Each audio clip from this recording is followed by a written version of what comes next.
We've got kids being held inside this lab. I'm getting them out of there. Copy that.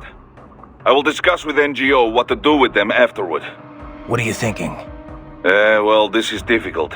I imagine these are homeless children, taken from streets. Likely they have no home to return to. But we cannot dump them back on streets. We could look for adoptions in US, but some of these kids may be criminals. Could be drug addicts, HIV positive. Not so easy to find homes. Yeah, wasn't easy for me either. The guys at the relief center were always worried I'd cause problems for my foster family. The alternative is putting them in an institution until they grow up. But this has issues as well. Most are already past capacity. Taking on this many street kids at one time would be impossible. Also, it's a matter of fairness. Is it fair to take in these kids here when millions more are dying?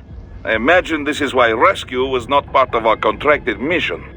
The human rights NGOs, they know they can't rescue them all. They must take a wide view and confront the problem of traffickers, not their victims. Well, we can't just sit here and let them pull kids to pieces. Duh. On this, we agree. For now, rescue the children. We'll worry about the fallout later. Copy that. Raiden, I said earlier this is an infiltration mission. But if it comes to combat when rescuing the children, so be it. If enemy cyborgs attack, you are free to respond with all available force. I figured. Attacking first, that would be a gray area, legally speaking. But I doubt anyone would take us to court over it. Yeah, I doubt it too. Just keep your hands off all non-combatants. That would violate international law, not to mention morals of company. I hear you. Hey, Kev, let me ask you something. What's up? We've been over pretty much all the... No. Those girls in Guadalajara, you never told me what happened. Jeez, man, we're in the middle of a mission here. So they used you for free drinks and then took off, I take it, huh? Well, they weren't really my type. I'm more of an intellectual, you know? I don't go for just any random girl at a bar. Looks are one thing, but I need someone I can talk to. Someone fun but clever with a good sense of humor. Yeah, that's what I thought. Look, Kev, you're in your 30s now. It's time to stop holding out for Lil Miss Perfect. You just need to find someone nice. You know, settle down, start a family. Okay, Mom. Okay. Laugh all you want, Kev, but having kids will change your life. I can't see him all the time with work and all. But whenever I'm back home, he's always so excited to see me. When I see that, I feel like, you know, I want to do whatever I can to keep him happy. Sure, I hear you. But look, man, I was just having some fun in Mexico. Wasn't seriously searching for a wife or anything. I know, but separate from that, I just think you've gotten too damn picky. I can understand trying to find the ideal woman when you're young, but you know what? It's those little imperfections, those idiosyncrasies that keep things interesting in the long run. You come to appreciate that kind of stuff in a lifetime relationship. Idiosyncrasies, huh? Like if she snores or she talks loud during movies? Well, not if she talks during movies. A man's gotta have some standards. I can't believe what they're doing in there. Guess I shouldn't be so surprised, huh? Guess not. Are you gonna help them? No other choice. I'll try to help look for someplace that might take them in. Thanks. Least I can do. Did you want to save your data? Okay, save complete. Don't let your guard down, okay?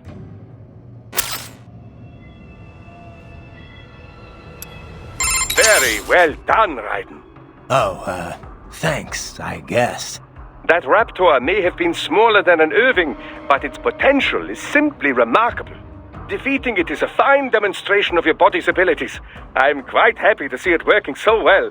Well, thanks, Doc. I'm quite happy I'm not dead, too.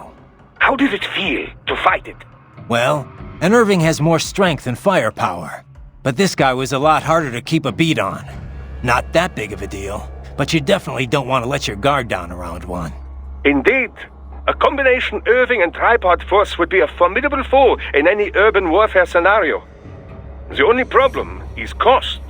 A PMC would have to be well funded indeed to even think about acquiring the necessary numbers to make it work. There are situations where an Irving may be overkill, but tripods cannot provide the necessary force. So the Raptor was built to fill that gap? Indeed. Its basic design is a streamlined, more compact version of the Irving. Furthermore, it uses the same control system as the tripods, which helps keep costs low. It can use standard personnel weaponry as is, and its armor has been componentized.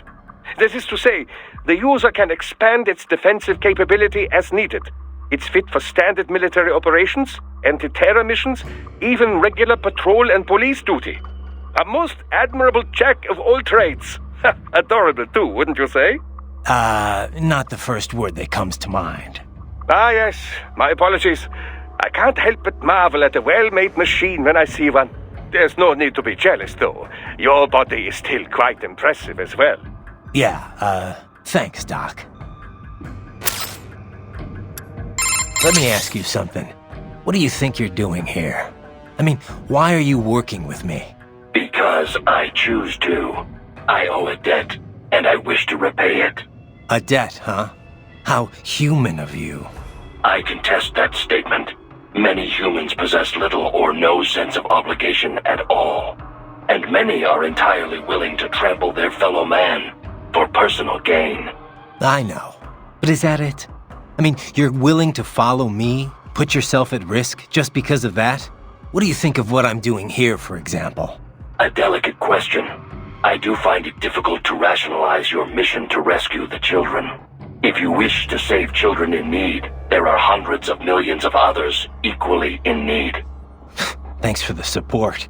However, we must still uncover the full extent of Desperado's activities.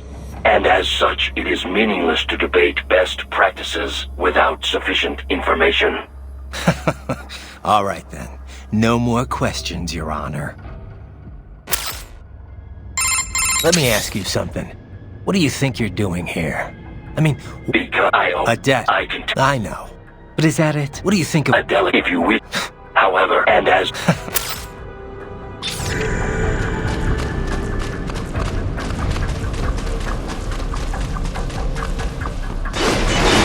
Heavy UG activity ahead. It is possible they are conducting test operations while the lab is closed. They're not gonna make it easy to get into that lab. Is there some way you could sneak past? It's a box. How's that gonna help? Oh, it's for medical supplies. That could work, actually.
intercepted call for backup during your last fight.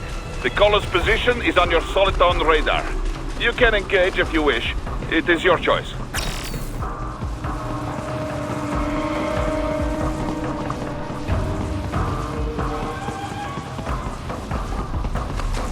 You're under attack!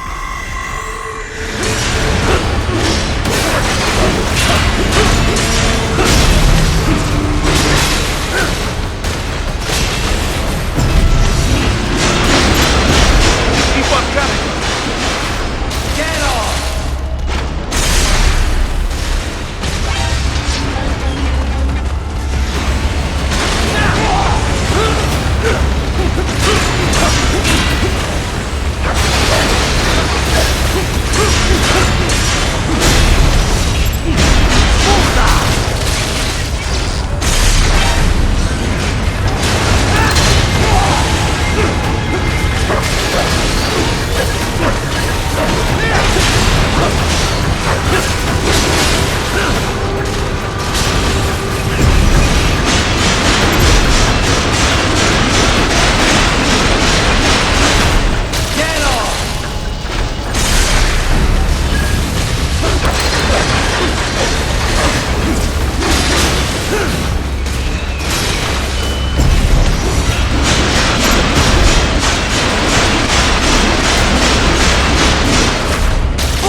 Good, Raiden. Very good.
I have determined the approximate location of the lab based on the Walrus information.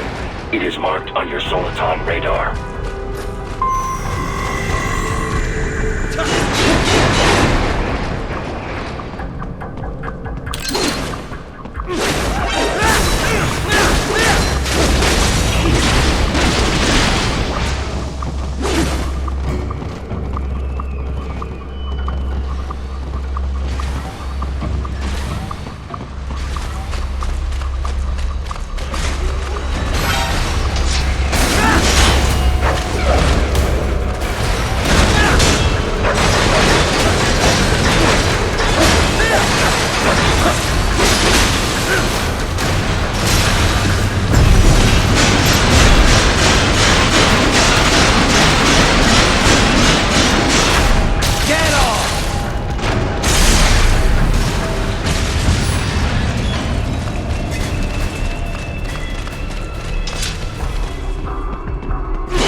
Fake wall projection. Pretty well hit, I gotta say.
this would appear to be the UG maintenance area. You should find a terminal there. Something they use to upload mission parameters to the UGs. And something I can use to access the lab's main server? Perhaps. But first you need to take a dump. Wait, what? A dump? A digital optical output mounted proxy. You'll need one to interface with the terminal. Most any UG should suffice. A tripod or the like. I'll see what I can come up with. How do I use it? Simply connect to it. You should be able to use your communications outlet to control the proxy UG. All right, let's give it a shot.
Right. I thought you said stealth ops were your special.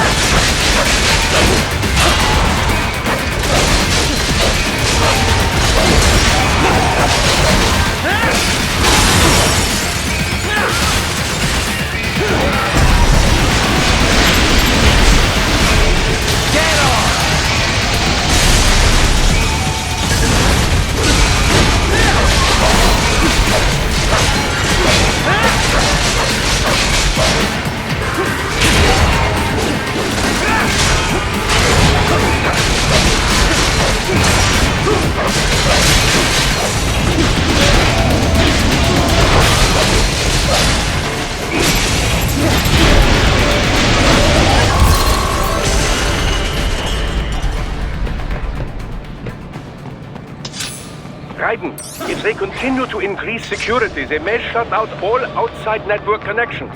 Please do your best to avoid being seen.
Is it over? For now, yeah. But that room, those were cyborg brain casings. Duh, we saw. George said they were harvesting organs from kids. Yes, this must be why they are trafficking children. Perhaps other organs are being sold elsewhere, but they are definitely taking the brains. Jesus, are they making these kids into cyborgs? Wait, the cyborgs you've been fighting, did they seem like they might be kids? You said earlier that child soldiers have a telltale approach to combat.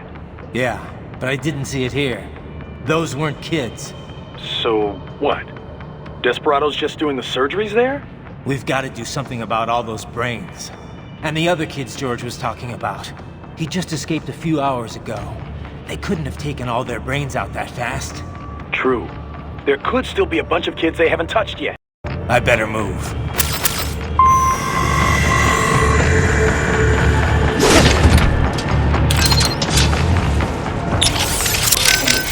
I'm worried about the kids they haven't got to yet.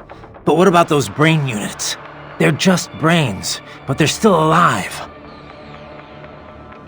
I won't just abandon them. Duh. I will discuss with Doctor.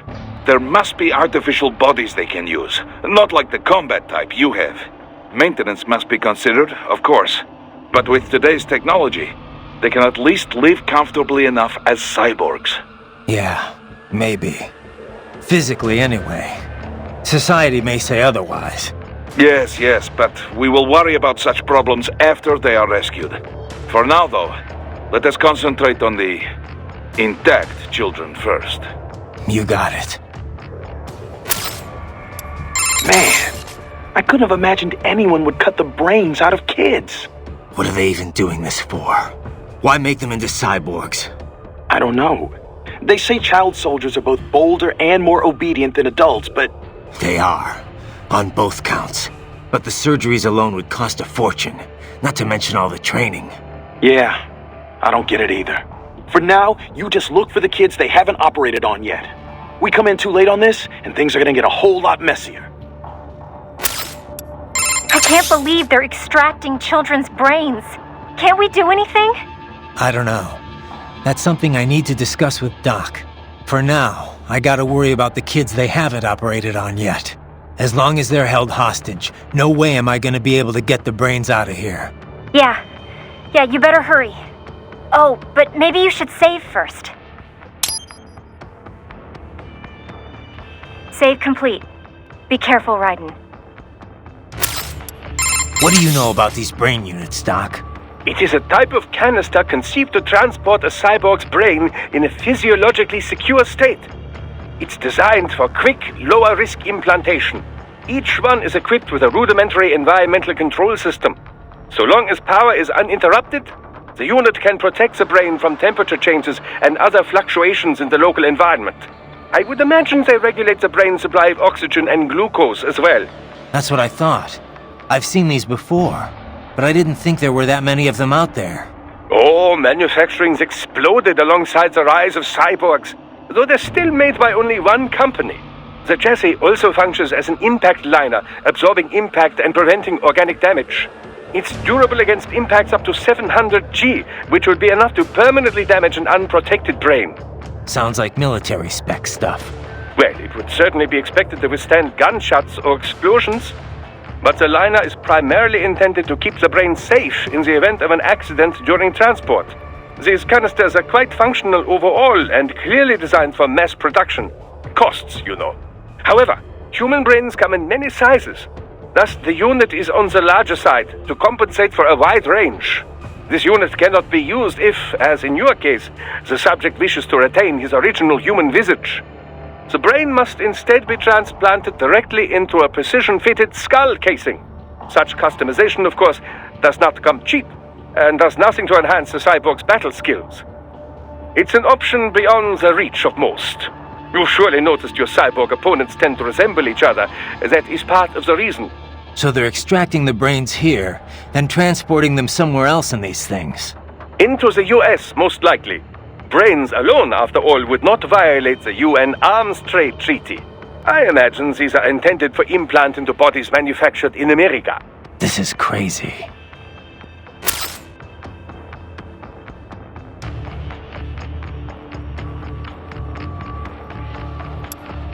You have entered the lab. Yeah. You're falling behind, Wolf. My apologies. It's fine. Just get here as soon as you can. I have failed in my duties as a scout. There is no excuse. This has never happened to me before. I said it's fine, Wolf. It's no big deal. Just get here ASAP, okay? Thank you. I shall redeem myself. I swear that to you. Okay. So, How much do you know about how Desperados operated? I was at the lowest possible tier of information disclosure, beneath standard contractors. As it was explained to me, contractors need at least some information divulged to them. I did not. As a machine, I had no contract and no rights. I was kept in the dark. My knowledge is no deeper than what is already generally known throughout the industry. Couldn't you hack into their network or something? You're an AI. Perhaps, if I had free access to a computer. Also, hands. Those are necessary to operate a keyboard. Yeah, but you are a computer.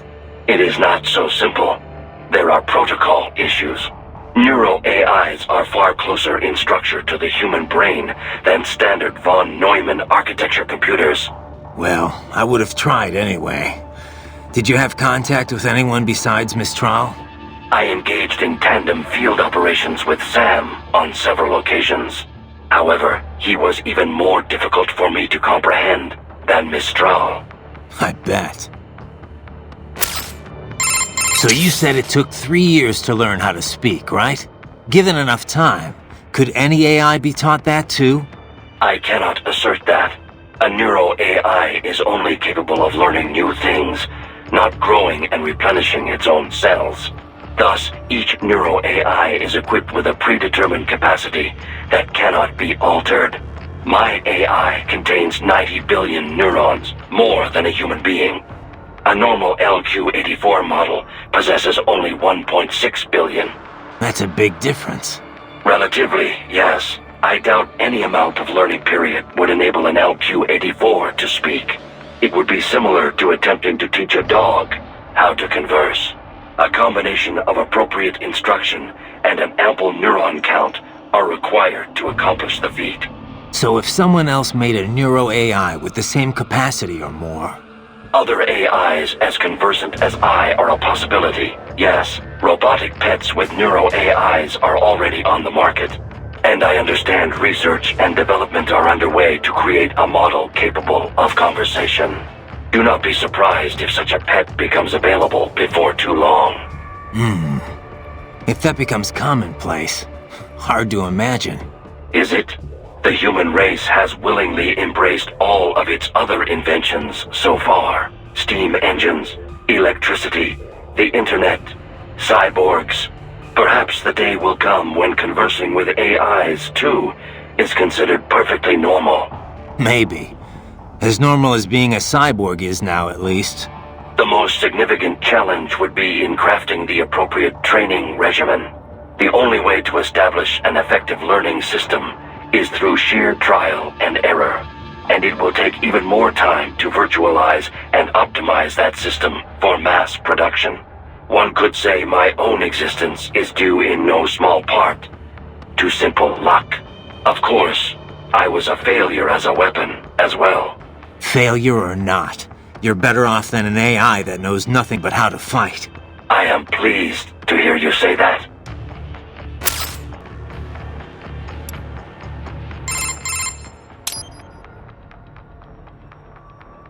Raiden, what you said before about your sword being a tool of justice, I just want to say I agree 100%. I wish all PMCs thought that way. Glad to hear you say that. You mentioned it was part of some samurai code? Yeah. I didn't grow up using a sword. I fell into it by chance, during a mission. After that, I decided to train with the HF blade. I studied a lot of samurai techniques. I really got into it. Started learning more and more about ancient Japan and the samurai code. I tore through stacks of books, movies, anything I could get my hands on. Somehow hard to imagine you settling in with a big bucket of popcorn. What? A cyborg can't have hobbies? I'll have you know I'm actually a huge movie buff. Okay, okay. So that's where you picked up this Sword of Justice creed? Yeah. Most of it from a single master named Munenori Yagyu. He founded a school of swordsmanship on the idea that violence can be necessary for the greater good. He called it Katsujinken, the life-giving sword. Yagyu believed power isn't evil in itself. It's how it's applied that matters. As time went on, Katsujinken incorporated deterrence. It took on the meaning of winning without fighting. Or as I like to say, one sword keeps another in the sheath. That's from George Herbert. He was an English priest, 17th century, almost the same era as Yagyu. Huh. It's a universal idea, I guess. You could frame the same message as use of a necessary evil, but I think it's a good mindset for any PMC. At least as long as there's fighting that requires us in the first place. Which doesn't seem likely to change anytime soon.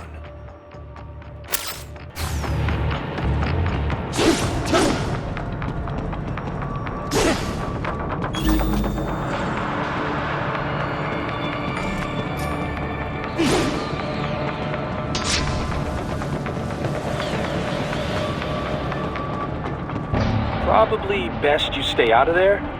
We don't want to risk harming any of the brains.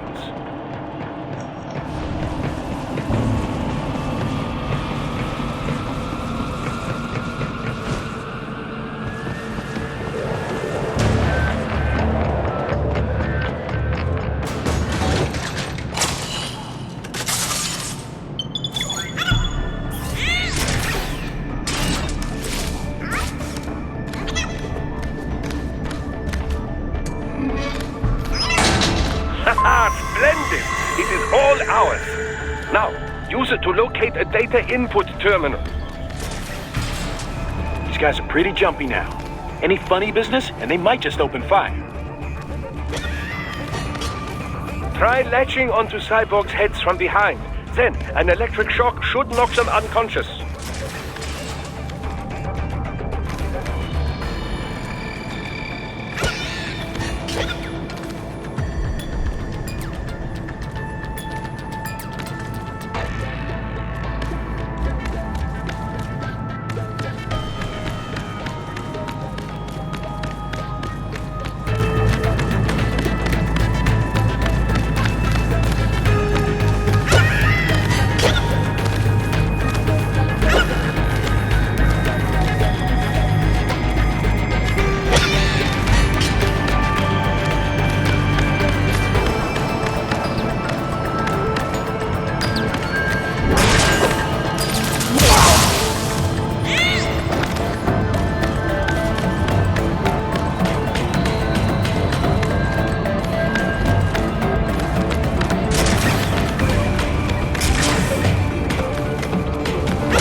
That terminal is most likely designed to download mission data and such into the UGs. Let's try using it to access the lab server.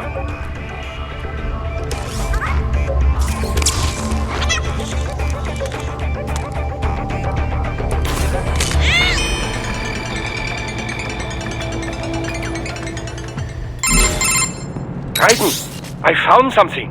In one of the Sentry Cyborg's visual logs. Guess who shows up? Patch it through. Right away.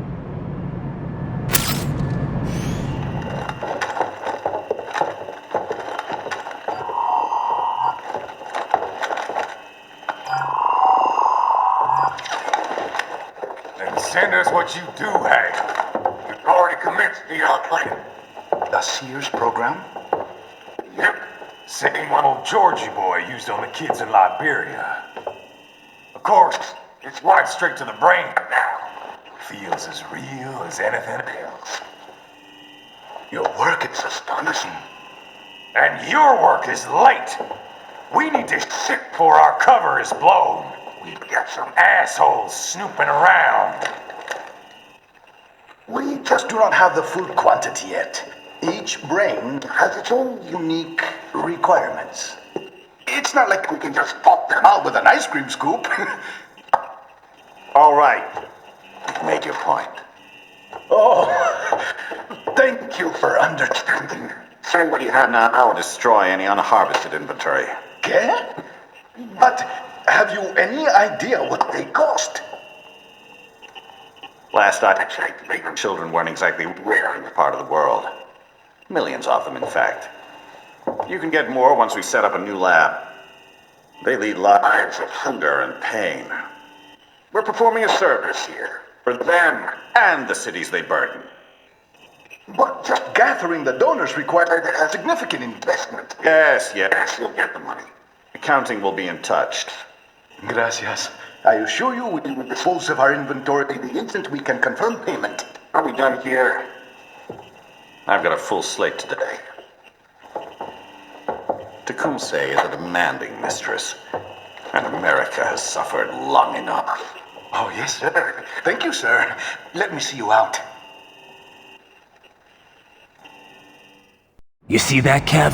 Inmani's killer. Desperado's chief of operations goes by Sundowner, the Californian wildfire. The kids. Think we're too late? Only one way to find out. George was still alive. Maybe the payment hasn't come through yet. Maybe. But you heard what he said. They've already started some brains on VR training. There must be more than just what I found here. What about the VIP in the suit? I'll find out. He definitely seemed familiar. Right. I'm going after the kids.